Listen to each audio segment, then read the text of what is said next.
Welcome back each and everyone watching Mama Gasabo Television. Thank you for being with us again to be with me, Kamika Gisle. Now let's kick off the news headlines. Rwanda reviews Pisa 2025 results to shape education reforms. Toji Rwanda boosts safety measures after fatal crash. On the international news, fighting resume in Eastern DRC. Now let's take a short break to be back on the news details.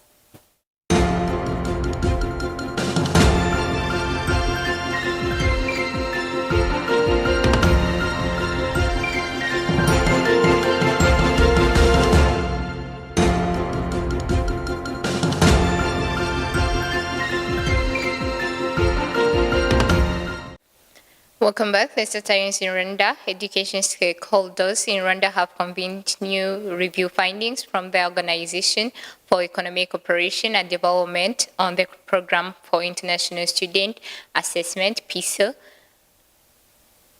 The meeting focused on analyzing results, gathering stakeholders' input, and identifying policy priorities for Rwanda's national report. Pisa launched in 2000 and conducted every 3 years, assesses the competencies of 15-year-old students in reading, mathematics, and science. Now in its ninth cycle, the assessment includes 91 countries worldwide. According to the National Education Testing Service, NISA, Rwanda began preparation in 2022. Results are expected to be released September 2026. A total of 213 schools participated, 77% of them in rural areas. NISA officials say the findings will help benchmark Rwanda's education standards and guide reforms under the 2024-2029 education sector strategic plan, addressing enrollment gaps, dropout rates, and quality improvement nationwide. Moving ahead, organizers of the Tour de Rwanda have announced reinforced safety measures following a tragic accident that left 2 spectators dead and 6 others injured during the opening stage of the race. The incident occurred on Sunday in Gabiro area of eastern Rwanda when a caravan vehicle accompanying the race veered off the road and struck several fans gathered along the roadside. The injured are receiving medical care and authorities are closely monitoring their condition. The organizers expressed condolences to the victims' families and reaffirmed their commitment to ensuring public safety throughout the event. The Tour de Rwanda, which began on February 22nd and runs until March 1st, continued amid heightened scrutiny of race protocols. Rwandan police have launched an investigation to determine the cause of the crash as organizers work to tighten regulation for the caravan moving forward. Now let's take a short break to be back on the international news.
Welcome back on the international news. Fighting between the Congolese army and the paramilitary AFC-M23 has resumed in eastern DRC despite the ceasefire proposed last week by Angola's President Joao Lourenço.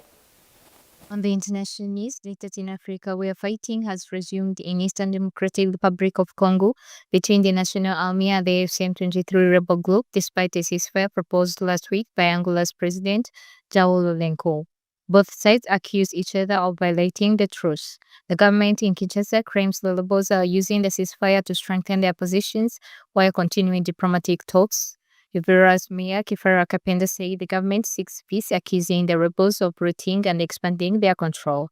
M23 denies the allegation, blaming government forces for launching strikes and ground offensives. M23 coordinator Colonel Nanga told African News that Kinshasa never respected the ceasefire and accused the regime of benefiting from continued conflict. Meanwhile, civilians are suffering. Families have fled to makeshift camps in Uvira as clashes spread, including recent fighting in Ramera. Displaced residents are pleading for authorities to end the violence so they can return home and rebuild their lives. Diplomatic efforts continue, but peace remains fragile. Proceeding on international news, members of the Jarcico New Generation cartel unleashed widespread violence across 20 Mexican states after their leader Nemesio Segura Cervantes, known as El Mencho, died in custody on Sunday. He was fatally injured during a firefight with Mexican special forces in Tapalpa, Jarcico, and died while being transported to Mexico City. 6 of his guards were killed and 3 soldiers injured in the operation. Following news of his death, cartel members torched vehicles, businesses, banks, and pharmacies and set up burning roadblocks. Airports and tourist areas were affected, including Puerto Vallarta, where visitors were told to shelter in place. In Guadalajara, panic spread at the airport after reports of gunfire. More than 250 roadblocks were reported, though most have since been cleared.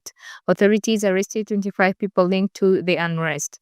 President Claudia Sheinbaum urged calm and praised security forces, while the U.S. government, which had offered a $15 million reward for El Mencho, welcomed the operation. This is the end of our international news. This is Monogolo Sabo Television.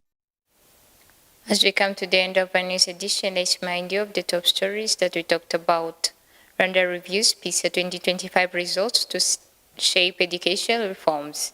To the Rwanda boasts safety measures after photo crash. On the international news, fighting resumes in eastern DRC. And this marks the end of today's news edition. Stay tuned.